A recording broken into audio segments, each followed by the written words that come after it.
all my respect for the Tsar.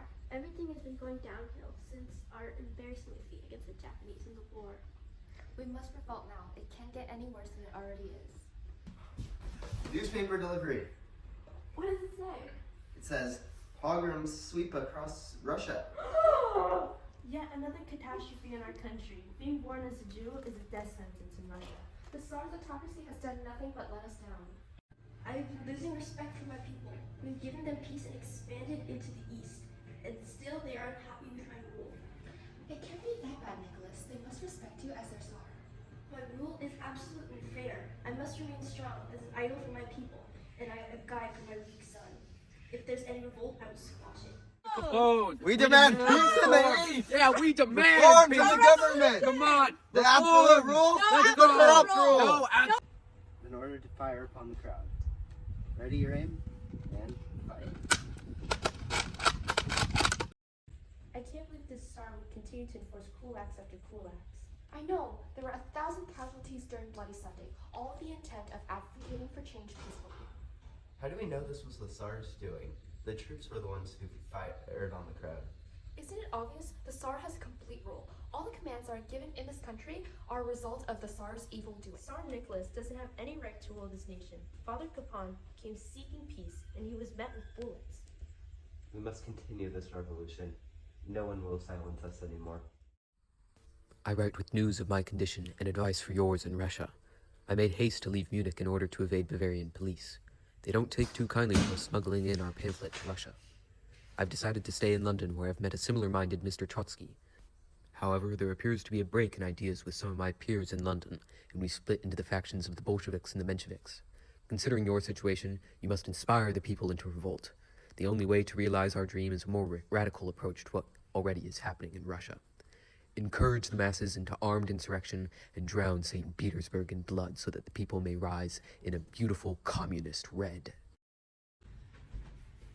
You must sign this manifesto. It is the only way to stop these revolts. If we meet the revolts with violence, it only inspires violent protest. I beg you, Tsar, this is your last chance, and all that will happen is for you to lose a small amount of power.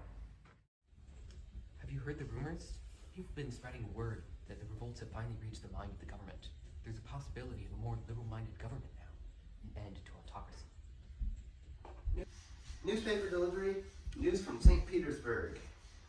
The Tsar has signed the October Manifesto promising civil liberties in an elected parliament to the people, called the Duma. This is incredible. Meanwhile, in St. Petersburg, the Tsar and his family are accompanied by a spiritual monk named Rasputin, who they believe has single-handedly cured their hemophilic son. The public and the Russian nobility see Rasputin as deranged and possibly influencing the words of the throne from behind.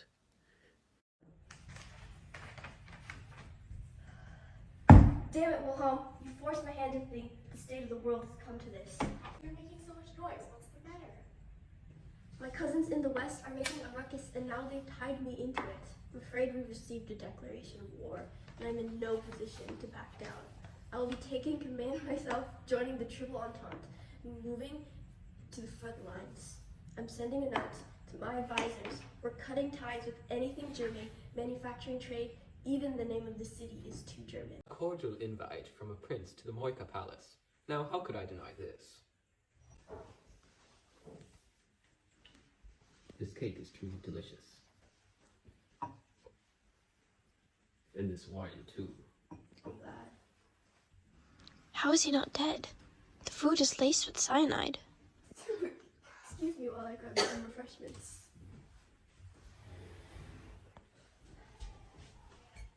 I need a pistol. When they fail? Yeah. So we have plan B. Better look at the crucifix and say a prayer holding me. May corruption end within the palace. I've landed a clean shot on him. Good.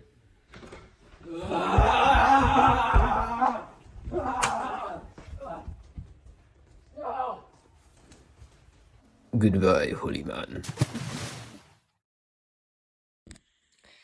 Dearest Nicholas, I hope the front lines in war are treating you better than I hear. The longer this drags on, the worse it seems to get. We must seek victory or peace to get the people's beloved Tsar back home. Dearest Alexandria, the war has not been treating me well. Every day the Germans seem to kill more of our men than we can of theirs. I've received a telegram about these uprisings, and we must reply strongly. I'm giving the order to disperse the demonstrators by force. The revolts have turned to revolution. The garrisons sent to disperse the group have joined them and started to share their weapons. We can no longer rely on local militia. We are bunkered down in the Winter Palace. My plan was to stop this revolt by marching in troops from the front lines back into the city. However, it seems like they have been caught in this revolutionary fervor as well. The situation seems hopeless. The Duma is constituting a government and I am being forced to abdicate. These fools of revolution don't know what they're getting into. The Tsar has officially abdicated his throne to the people. A new professional government has been established with help from Soviets with me, Prince Lvov, as the leader. 4 days ago, I launched the attack against Austria-Hungary. We were initially successful, but as the days went by, the troops became more and more demoralized. Due to their lack of faith, now we have to fight the German and Austro-Hungarian troops. The government needs to remain strong now more than ever and become more supported by the people. Otherwise, the government jurisdiction will crumble. During a series of protests, the Soviets release evidence that Lenin and the Bolsheviks are conspiring with the Germans. Trotsky and Lenin flee the country, and their property was looted and destroyed. During the chaos, Kerensky becomes the leader of the provisional government and remains support under the Soviets. This is unbelievable. The troops on the German front continue to lose battle after battle. They have even taken full control of the Baltics and are pushing towards Petrograd. The countryside is filled with mass looting, rioting, and uprising against anyone. They don't even know whose house to burn anymore. The Soviets are no longer loyal to the provisional government and are completely controlled by the Bolsheviks. My generals keep warning me that if I don't sign a peace treaty now, the troops will desert, but the Bolsheviks will exploit that weakness. The provisional government is no longer listening to the demands of the people. It must be stopped. As we speak, Sir Leon Trotsky is organizing a military coup against Kerensky and making demands against the weak government. Soon the government will fall to the rightful hands of the Bolsheviks, which promise peace, land, bread. Peace, land, and bread. That reminds me of something. Lenin has returned. As the Congress continued to stir up the people, Leon Trotsky managed to take control of the Winter Palace, and the Soviets, with the Bolsheviks at the head, took official control of the government. The Soviet government has put in all of the reforms that it has promised. We've given the land back to the people, and we've even increased food production for the peasants. And now we're beginning peace talks with the Germans. The German terms are too harsh for some to accept, and this has led to protest within the Soviet Council. Trotsky has an idea that's been getting popular called no war and no peace, where we withdraw from the front lines. Trotsky's idea was passed. An official withdrawal from the front lines has begun, which was followed by close German pursuit. They began pushing into the countryside at an unprecedented rate. Now, we are signing a treaty with even worse conditions, but our hands have been forced. At least now we will finally have peace from this terrible war.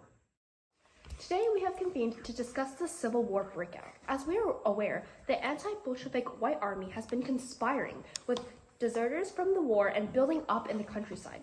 The situation grows more dire and more allies that they find in Europe, especially Italy and France. There is also a steady buildup of Japanese troops on the eastern border. We must do something in order to stop the attacks. In order to defeat this beast, we must have a strong control over the economy. I recommend nationalizing all industries under war communism. Bolster supplies for an upcoming battle against these various troops. If we have an economic advantage, we can put an end to the Whites' rival government.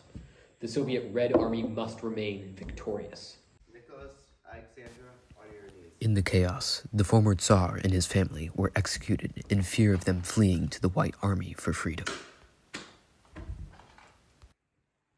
The war has finally ended, and with it, the need for the policy of war communism has also ended.